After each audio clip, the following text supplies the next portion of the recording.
Bonjour, bienvenue au Grand-Duché de Luxembourg, bienvenue sur la Moselle luxembourgeoise, bienvenue à Schengen, berceau de l'Europe sans frontières, Willkommen in Schengen, Wiege des grenzenlosen Europas. Welcome to Schengen, an der Weg vom grenzenlosen Europa. Nous accueillons avec plaisir, ou plutôt c'est Martina Kneip qui nous accueille chez elle. Martina Kneip est directrice de l'Office de tourisme de Schengen, directrice aussi du Musée européen de Schengen et du Centre Europe Direct. Nous allons aujourd'hui suivre le guide que représente Martina Kneip. Nous allons faire le tour de cette place des étoiles. On va avec vous, Martina, avec toi, Audric, avec vous tous, nous allons planter le décor pour vous expliquer un petit peu comment ici à Schengen, où ont été signés ces fameux accords de Schengen en 1985, comment souffle ici l'esprit de Schengen. Nous voici donc ici sur la place des étoiles. Oui. Avec combien de drapeaux aujourd'hui? Avec 26 drapeaux. 26 drapeaux. Oui, parce que donc, les 26 drapeaux, ils symbolisent les membres de l'espace Schengen d'aujourd'hui, mais on a commencé seulement avec 5. Ça vous va bien? Voilà, c'est le drapeau Luxembourg. luxembourgeois, ça tombe bien. On a commencé donc avec 5 membres signataires pour les accords. Alors, dans le Luxembourg, l'Allemagne. L'Allemagne. Alors ça aussi, c'est pour vous puisque oui, pour nous, c'est les vous deux, êtes d'origine allemande. Oui, vous êtes voilà, allemande en fait, vous venez de Freiburg. Oui. Voilà. Le drapeau allemand. Il est aussi pour moi en tant que franco-allemand, mais je suis un peu des 3 pays moi aussi. Ensuite, la Belgique. La Belgique, donc voilà, on s'en mélangerait les pinceaux un petit peu avec les couleurs, avec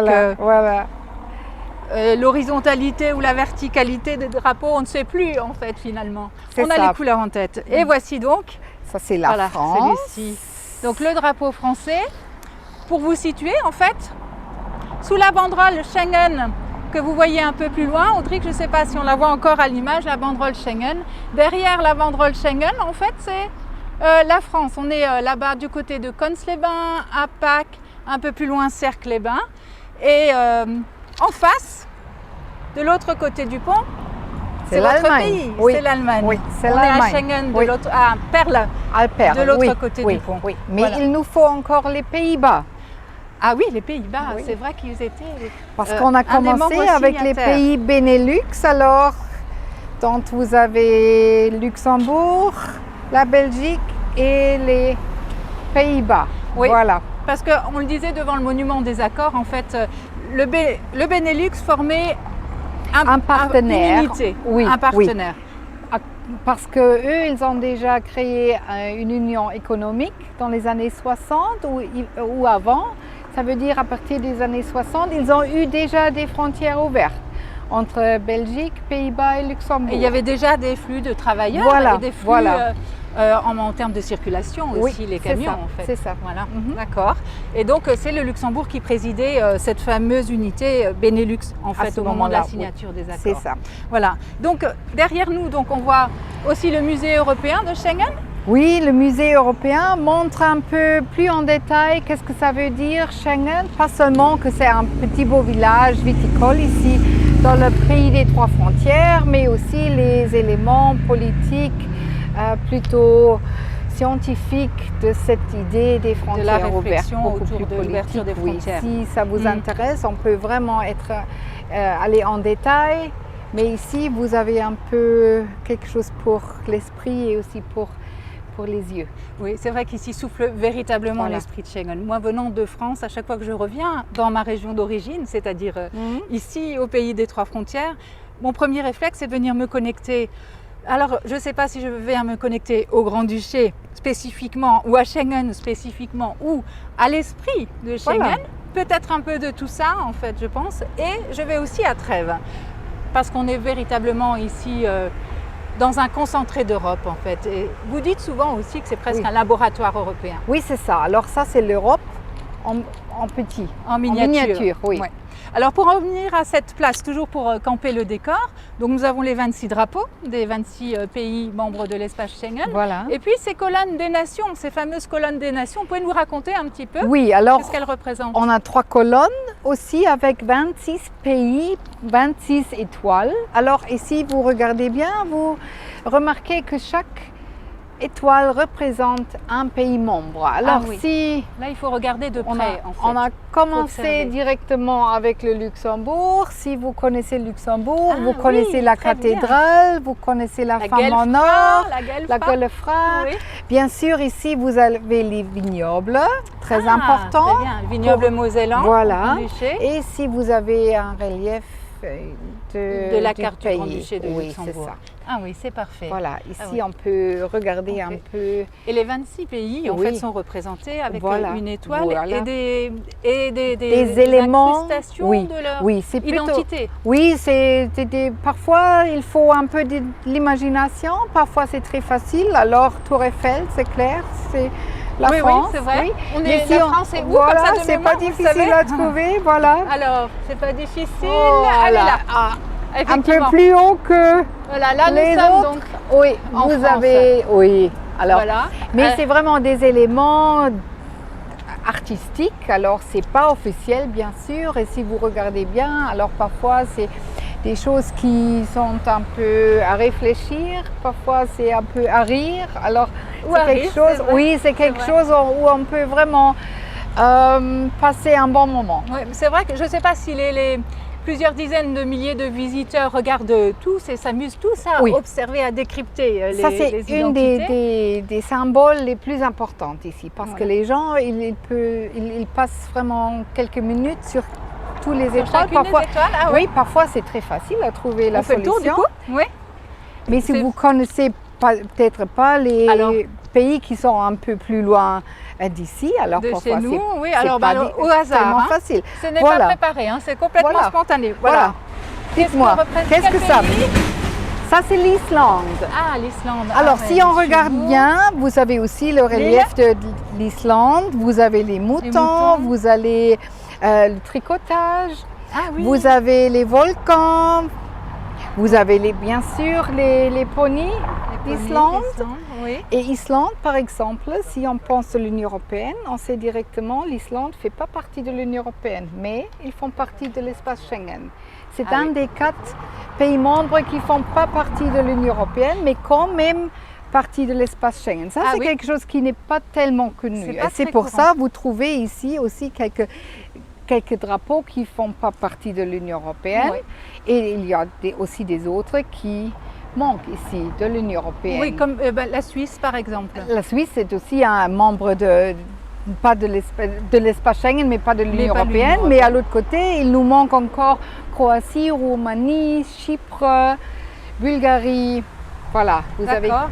Oui, en fait, c'est vraiment un concentré d'histoire de Oui, l'Europe, oui, histoire c'est ça, c'est des ça, accords c'est et ça. de l'Union européenne en fait ici. Si vous voulez réviser votre histoire, il faut venir ici et puis vous adresser à Martina Oui. Kneip ou à vos collègues pour visiter le musée européen. Oui, on donne aussi des visites guidées où on explique un peu les détails, mais toujours on essaie de l'expliquer un peu de notre expérience aussi. Parce Oui, que c'est bah oui. plus rigolo si on parle un peu de tout ça, des expériences. Et les gens qui viennent ici, tout le monde a des expériences avec les frontières. Oui, c'est vrai.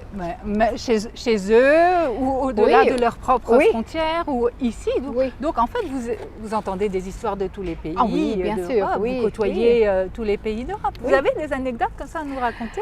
Ah bon, moi, je me souviens très bien que c'était quelqu'un qui est venu ici, il a un peu de mon âge, c'était un journaliste de Bulgarie et moi, c'était au début que moi j'ai commencé à travailler ici et il est venu chez moi et il a dit c'était la rêve de ma vie de venir à Schengen. Moi, je Et au comprends début, tout à fait. j'ai Oui. pas du tout compris, mais bien sûr, il m'a un peu raconté et ça, c'est quelque chose, parfois c'est très émouvant aussi, parce que pour eux, c'était pas seulement libre circulation, mais d'autre côté, c'était aussi la liberté des mots, de l'esprit, et ça, Ah c'est oui, quelque bien chose sûr. qui compte. C'est vrai, Alors c'est oui, vrai. vraiment. C'est oui. vrai. Et parfois, il y a des gens qui nous demandent comment il s'appelle la côté allemande de Schengen. Bah, alors, il faut dire, c'est pas la même chose. Alors, On c'est est plus à Perle Schengen. et ça, c'est On est à Schengen. Perle. Oui, mais ça nous donne déjà l'impression que les gens, ils mélangent tout ça. Et Oui. ça, c'est l'idée de tout Oui, ça. mais c'est vrai que l'esprit de Schengen, souffle déjà aussi un peu à Cirque-les-Bains bien sûr. ou à Perles, enfin Bien un sûr. peu, pas qu'un peu, pleinement vraiment je dirais. Vraiment, hein. on Voilà. pratique vraiment, ça En c'est pratique. clair, mais aussi si on parle avec des gens et si on demande où ils se situent, alors ils disent, ah oui, ça c'est près de Schengen, alors oui. Ouais. on Alors quand comprend. on vient sur Oui, cette place, c'est donc ça. il y a plusieurs... on est happé en fait par ce souffle de Schengen, le souffle du vent quelquefois, et c'est agréable, et le souffle des accords, le souffle de Schengen. Et il y a quelques gestes symboliques en fait que les touristes ne manquent pas de faire. On se fait un petit souvenir. Ah oui, On le se fait un petit selfie, souvenir, un c'est selfie. incontournable C'est aujourd'hui, incontournable. hein. Alors bon, je ne suis pas un experte en la matière, Audrey vous le confirmera, hein, mais Oui. alors on va essayer d'avoir Oui. le musée et les colonnes. Voilà. Voilà. derrière. Allez, un petit selfie pour l'album souvenir. Merci Martina. Et puis, autre geste symbolique, on peut peut-être rejoindre, comment vous l'appelez en fait, Oui, ce ça, support. C'est ça c'est original. aussi quelque chose qu'il faut expliquer aux Français parce que pour les luxembourgeois, il s'appelle Schloss für Schengen. Schloss, Schloss für Schengen. Schloss pour Für Schengen. Un château. Schloss, oui, ça c'est la château. question. Château, mais un Schloss, c'est aussi un cadenas. Ah C'est oui, la même- wie, le wie même mot. Schlüssel. Oui. Wie der Schlüssel zum Das, Beispiel. das Schloss, der Schlüssel gehört in Schlüssel. das Schloss. Ah ah, ok, d'accord. Alors, l'idée c'était... Pour on la a- traduction, la Voilà. clé appartient au cadenas. Voilà. Voilà. Ça veut dire, on a eu beaucoup de visiteurs qui venaient ici de loin et peut-être c'est une fois dans leur vie qu'ils viennent ici, ils voulaient laisser une trace. Une trace de leur Quelque passage. chose, voilà, c'est ça. Mhm. Et nous, on a réfléchi, qu'est-ce qu'on peut faire? Et puis, on a pensé, oui, à Paris, à Cologne, il y a partout, il y a les cadenas souvenirs, les Sur le cadenas pont des d'amour. oui. D'accord. Et on a pensé, alors, on ne veut pas mettre le pont en danger. Oui. Alors, on Ça, a, oui, c'est on une a bonne idée. érigé cette sculpture ici. Vous avez beaucoup de possibilités de mettre un cadenas pour montrer l'affection Mhm. à l'idée de Schengen, à cet esprit de Schengen. Et c'est Oui. pour ça, surprise, surprise, Oh, un cadenas pour vous, Dankeschön. Un cadenas. un cadenas Pour pour mich, Audrey, Un cadenas pour Audrey. On voilà, va le et faire pour toi, Audrey.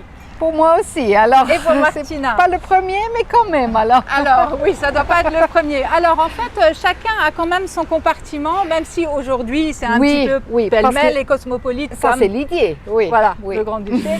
Alors, et l'idée de base, donc c'était ici. En Oui. fait, je vais mettre notre cadenas, le mien. Vous mettez celui d'Audric. Oui, Ici, en France, donc un cadenas, voilà, pour moi, en souvenir pour Schengen de Oui. notre passage au truc.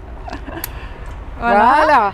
Et alors, vous qui êtes allemande, vous avez aussi un compartiment. Oui, mais mon compartiment, réservé. il est déjà un peu... Ah, il est plein à craquer. Oui, oui. Alors ça, Bon. c'était le luxembourgeois, et car je suis, j'ai deux nationalités, alors je Vous suis êtes aussi germano-luxembourgeoise, luxembourgeoise. oui. Alors aujourd'hui, je me permets de le mettre au Luxembourg. D'accord. Alors Voilà. là, effectivement, on est au Luxembourg. LU, Oui. c'est Allez. l'abréviation pour Luxembourg C'est et ça, FR pour c'est France. ça, c'est Et ça. là, il est plein à craquer. Hein, Oui. DE pour l'Allemagne. L'Allemagne, oui. Il est aussi plein à craquer. Est-ce à dire qu'en fait, il y a beaucoup d'Allemands, beaucoup de Oui. Luxembourgeois en Oui, fait?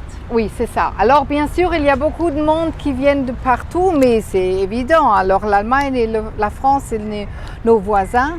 Oui. Alors eux, ils sont vraiment en majorité ici. Oui, alors- Mais comme j'ai dit, alors c'est plus important de mettre le cadenas pour Schengen, Voilà, où il y a de la place. où il y a en de la fait, pour place. équilibrer Voilà, la c'est ça. sculpture. Je Oui. remarque qu'elle est dans le même acier que le monument commémorant Oui. les accords. Oui, c'est un peu la même idée Et la aussi même de esprit. parler des débuts de l'Union européenne. Vraiment, ça c'est la sidérurgie et l'acier, ça c'est important pour nous. Alors, on disait qu'en fait, bon, si on regarde cette sculpture, on voit qu'il y a beaucoup de Luxembourgeois, beaucoup d'Allemands, alors bon, et beaucoup de Français. Bon, ça tombe bien parce qu'on est justement au tripoint France, Allemagne, Luxembourg, Oui. hein, à Schengen. Donc avec en face APAC, on l'a dit tout à l'heure, et puis Perles en Allemagne derrière moi, sur la rive droite de la Moselle. Oui, Mais quand même, nous avons rencontré le bourgmestre de Schengen, Michel Bloden, et puis il nous expliquait qu'en fait, il travaillait sans cesse à resserrer la coopération transfrontalière parce que finalement, ça ne va quand même pas de soi C'est ça. Et C'est ça, c'est étonnant, hein? important. La population, les gens qui y habitent, les citoyens, ils sont importants aussi. Et pour eux, bien sûr, c'est important de savoir qu'est-ce qu'il se passe en Allemagne, en France, au Luxembourg. Alors ça, c'est important. Et ça donne vraiment aussi cet esprit de vivre ensemble. Vivre ensemble, oui. Parce que c'est vrai que c'est étonnant, parce que moi-même, ou même quand je réfléchis à ce qu'a fait Audric ou mon autre fils Bastien, pendant leur scolarité, en fait, facilement, ils sont allés au marché de Noël de Trèves, en Rhénanie-Palatinat, sur la Moselle allemande, pas loin, ou de Saarbrück. Mais jamais ils ne sont venus ici à Schengen, ni même moi. Oui, moi aussi, dans ma scolarité, c'était Trèves, hein, et c'était Metz. Oui. Maintenant, ça a bien changé, Et mais ça a quand changé. même, alors il faut parler de ça, il ne faut jamais oublier, les gens, ils ont l'idée de partir loin pour connaître quelque chose de nouveau, mais parfois ça ici, suffit de rester un peu dans le coin et regarder partout, bien. En Europe, quand on vient à Schengen. Voilà. Et donc, ça s'explique aussi du fait du musée européen qui existe depuis 2010, non? Oui, Hein? le bâtiment Voilà, existe seulement, depuis en fait. Oui.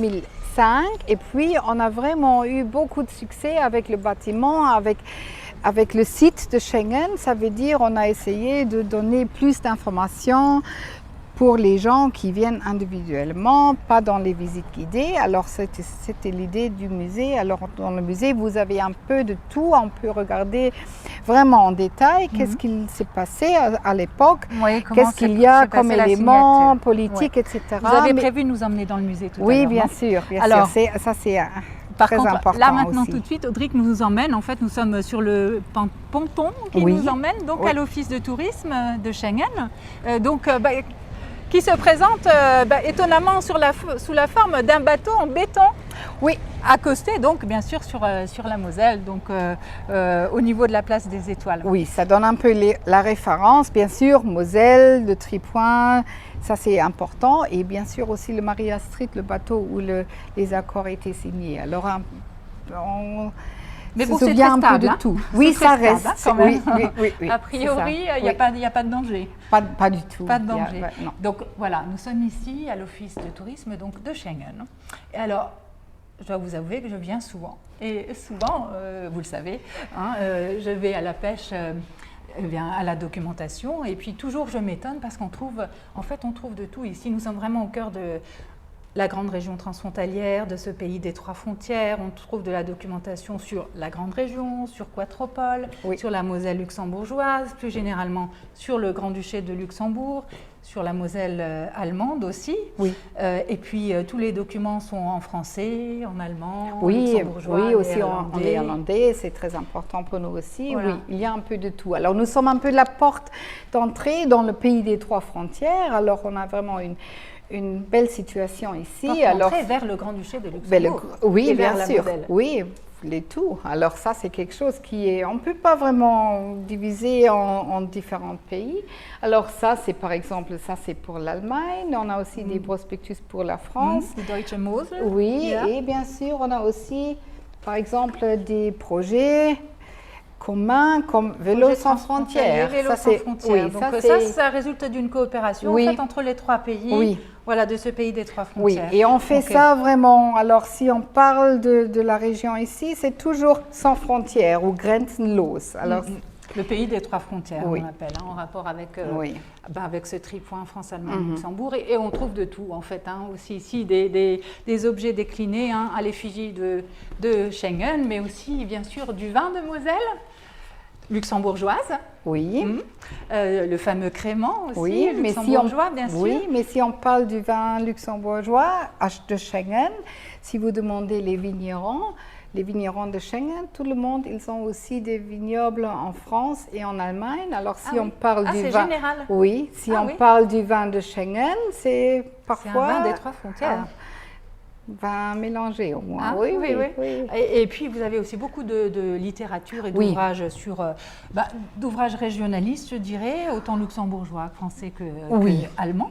Oui, Hein, c'est un vraiment de peu la de littérature régionaliste. Ça dépend. Alors, les uns écrits en allemand, les autres en français. Les thèmes, bien sûr, c'est toujours le vin, la région, la Moselle. Alors, Oui, un peu de tout. Alors ça, c'est quelque chose qui est aussi important de montrer l'histoire de tout ça. Pas seulement l'histoire d'aujourd'hui, les accords de Schengen, c'est quand même seulement 36 ans. Oui. Mais la vie aussi des hommes. Hein. Oui, voilà. ça c'est important. Il faut parler vraiment du passé. Oui. Et du passé, et du présent, et de la future, vie que vivent réellement les hommes sur le terrain, les hommes et les femmes d'aujourd'hui. En parlant de ça, d'ailleurs, moi je viens de lire un ouvrage qui vient de sortir. Je fais un petit coucou à Jean-Paul Corsec qui a écrit des amants de Schengen. Et je viens de terminer cet ouvrage-là que je n'ai pas trouvé encore chez vous, mais je suis sûre que vous allez le proposer dans pas longtemps. Donc là, nous sortons donc de l'Office du tourisme par l'autre porte qui donne sur l'autre ponton. Oui, avec Oui, pardon. Oui, sur l'autre côté, ça c'est direction France. Voilà, là on est dans la direction là de la France. Oui, si on prend la route. Si on prend la route, vous êtes en France. Si vous regardez à votre gauche, vous êtes encore en Allemagne. Oui. Et pour trouver le point où les trois partenaires se rencontrent, il faut regarder sur la Moselle. Vous avez la bouée blanche là-bas. Ah oui, Audrey, je ne sais pas si tu vois la balise blanche, donc qui situe précisément là où se rencontrent. Oui, c'est là où se rencontrent les trois pays, exactement. France, Allemagne, Luxembourg. Oui. Alors sachant que, direction le barrage, nous sommes au Luxembourg. La Moselle luxembourgeoise là. Ici encore la Moselle luxembourgeoise. Derrière le barrage, vous êtes en France. Derrière le barrage, on est en France. Côté droite, gauche, sur votre gauche. Vous êtes en Allemagne. Derrière le bâtiment, vous êtes en France. Là, c'est l'écluse de Hapac, en France donc. L'écluse, pour les bateaux, c'est français déjà. Oui. Voilà, et puis sinon, là-bas, derrière le pont de la Moselle, nous sommes donc à Perles. C'est vraiment extraordinaire en fait. Oui, ça c'est quelque chose qui est vraiment aussi pour les gens, c'est fascinant. Oui. Beaucoup de monde nous demande où est-ce qu'il y a la place ou le point où les trois partenaires, où les trois pays se rencontrent. Je veux le toucher. Alors on dit toujours, toucher c'est pas tellement évident, alors au moins regarder. Je ne m'y risquerai pas moi. Hein. Oui. Voilà. Mais bon, c'est quand même assez étonnant de pouvoir comme ça, dans les eaux de la Moselle, pouvoir situer précisément un point de rencontre. Je n'imagine pas comment c'est possible. Pas physiologiquement ou géologiquement, comment c'est possible ça. Bon, en tout cas, la balise décrit vraiment le point de rencontre des eaux de la Moselle française, luxembourgeoise et allemande. Oui. Et alors. C'est la même chose. Ici, en fait, tout relève des trois frontières. En fait, quand on parle avec les gens, ils ont tous une double nationalité, je dirais. Oui. Rien que, madame qui dirige An der Allerschwemme, donc le bistrot, qui est donc au pied de la place des Étoiles. Oui. Je crois que c'est une dame française. Oui, elle est un peu comme vous, je pense, qui a des origines franco-allemandes. Oui. Voilà, et puis elle travaille au Luxembourg depuis... oui, toujours, je pense. Depuis toujours, comme vous, ça fait 20 ans que vous êtes arrivée au Luxembourg. Hein. Oui, non, plus loin, oui, 30 ans, je pense. Oui. Et donc, vous pensez que ça crée une identité particulière ? Oui, je pense oui, parce que ça c'est quelque chose qu'il faut comprendre, je trouve aussi au début. Pour moi aussi, c'était étonnant. On fait une petite place entre les drapeaux, oui. On peut traverser comme ça et on est dans un pays de l'autre côté, mais maintenant, bien sûr, alors ça c'est quelque chose qui donne vraiment une autre idée. Maintenant, bien sûr, c'est normal, mais il ne faut jamais oublier que ça, c'est quelque chose qu'il faut travailler dessus tous les jours. Alors ça, c'est aussi une de nos missions. De la langue. Oui, aussi pour les jeunes, pour eux, ça, c'est quelque chose clair, bien sûr. J'habite ici, je vais à l'école à l'autre côté de la frontière, mais il faut dire, c'est pas normal, c'est pas quelque chose qui est normal, c'est quelque naturel, chose. Oui, c'est quelque chose qui est vraiment qu'il faut travailler dessus. Il faut travailler au niveau de l'ouverture. Oui, c'est ça aussi l'ouverture de pratiquer la langue de l'autre. Oui, aussi l'ouverture de l'esprit, bien sûr. Qu'est-ce que ça vous apporte à vous personnellement? Qu'est-ce que vous appréciez le plus en fait ici en termes de la chose transfrontalière? Voilà, la culture du voisin. Oui, alors c'est le fait que il n'y a pas les frontières dans la tête des gens. Je pense que les gens sont plus ouverts et ça, c'est quelque chose que j'apprécie vraiment beaucoup. Et donc, ça facilite un peu les relations finalement. Si tant est bien qu'on sûr. parle un peu la langue de l'autre. Oui, c'est important. Oui, c'est quand même important. Alors moi, je suis allemande. Moi, j'ai appris à parler luxembourgeois. Ça donne vraiment un coup vers l'intégration, ça c'est clair. Mais quand même, les luxembourgeois, ils sont habitués de parler en allemand avec les Allemands, en français avec les Français. Et entre eux, le luxembourgeois. Oui, c'est ça. Oui, et oui. même s'il y a 3 différentes nationalités qui se comprennent peut-être pas avec la langue, c'est le luxembourgeois qui fait toujours la traduction. C'est la langue maternelle et puis c'est un réflexe normal. Oui, c'est un réflexe humain, normal. Hein? Oui. Et dans l'assiette, alors, qu'est-ce que vous aimez voir dans votre assiette? Qu'est-ce que vous cuisinez des 3 frontières, de France, d'Allemagne et puis du Luxembourg? Qu'est-ce que vous nous invitez à aller déguster? Voilà. Ça, c'est une chose. Alors, moi, je suis allemande, ça c'est clair. Au Luxembourg, vous avez des petites pâté Riesling. Alors moi j'aime vraiment bien le vin et ça va très bien avec le vin. Alors et si vous demandez peut-être en Lorraine, vous avez pâté Lorraine, c'est pas la même chose, pâté mais Lorrain, quand même. Pas pareil, oui, mais quand même va dans la même direction. Alors en Allemagne, vous il y a avez la fameuse aussi des choses Lorraine comme ça. Et en Allemagne. Voilà. En Allemagne, c'est une bonne question parce que je viens pas de l'autre côté ici, mais quand même. Alors la currywurst. Voilà. Ça c'est l'exemple basique qui me vient en tête, par exemple. Oui. Bon, on va se donner aussi rendez-vous pour aller manger un morceau. Bien sûr. Et puis déguster peut-être une planche des 3 frontières si on trouve ça, je pense, chez un ou l'autre bistrotier. Oui, si vous regardez bien sur les cartes de menu, vous trouvez toujours au moins un schnitzel. Ou voilà, la fameuse Wiener Schnitzel. Oui. Voilà, en fait, l'escalope viennoise. C'est ça. Qu'on mange en Allemagne. Oui. Voilà. On va y aller dès qu'on aura 5 minutes. Merci beaucoup, Martina. Merci à vous. À bientôt. À bientôt. On se retrouve par là. Là. Donc, vous nous parliez bien de cette balise. Comment c'est donc possible, géologiquement, qu'on ait situé les 3 pays à cet endroit-là? Ça, c'était une question politique. Alors ça, c'était au début, c'était... géologiquement, ça ne fait pas la différence géologiquement. Alors c'est dans la Moselle, c'était avec le congrès de Vienne. On a regroupé l'Europe de nouveau et on a décidé que le Luxembourg, ils ont une partie de la Moselle pour eux et l'autre partie c'est pour l'Allemagne. Et quand on a c'était difficile, alors on a dit allez hop, ça va pour les deux. C'était un peu cette idée-là. Donc c'était un consensus politique. De toute façon, les eaux de la Moselle se rejoignent ici. C'est ça. C'est évident. Ok, très bien. Merci beaucoup, Martina. À très bientôt au Musée européen de Schengen. Oui, merci. À bientôt.